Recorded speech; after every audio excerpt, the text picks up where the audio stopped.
ঘটনাটো হ'ল মানে আমাৰ যি শ্ৰীমন্ত শংকৰদেৱ সংঘ আৰু আমাৰ আহোম জনগোষ্ঠীটোৰ ওপৰত যি বিতৰ্ক চলি আছে, এই বিতৰ্কৰ মানে অন্ত পৰক বুলি আমি নিজেই এটা সিদ্ধান্ত গ্ৰহণ কৰিলোঁ যে মেডাম মেফি ভাগ আচলতে গোটেই বস্তুটো মই আলোচনা কৰি দায়িত্ব গ্ৰহণ কৰিছিলোঁ আৰু সেই মৰ্মে আমাৰ মেডাম মেফি হৈ গ'ল।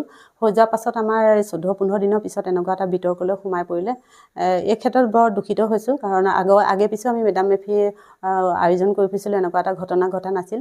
গোটেই অসমবাসী যেতিয়া এতিয়া আমাৰ গাঁওখন পৰিচিত হ'ল, সেই মৰ্মে আমি ভাবিছোঁ যে আমি ইচ্ছাই যেতিয়া যিকোনো এটা কাম কৰিব নোৱাৰোঁ তেতিয়া আমাৰ অসুবিধাৰ সন্মুখীন হয়। সেইবাবে আমি ভাবি ইচ্ছাই অনাগত দিনত কাম কৰিম। তাৰ বাবে আমি নিজৰ জাতি পৰম্পৰা ধৰ্ম বিচাৰি ইতিমধ্যে আমি নাৰায়ণপুৰ গ'লোঁ। নাৰায়ণপুৰ যোৰহতীয়া চাউচেন ৰেনলৈ গ'লোঁ। তাতে আমাৰ আজি 6 ঘৰ মানুহে আমি সং লৈছোঁগৈ। 200 ঘৰ মানুহৰ লগত আমি 6 ঘৰ যোগ হৈছোঁ।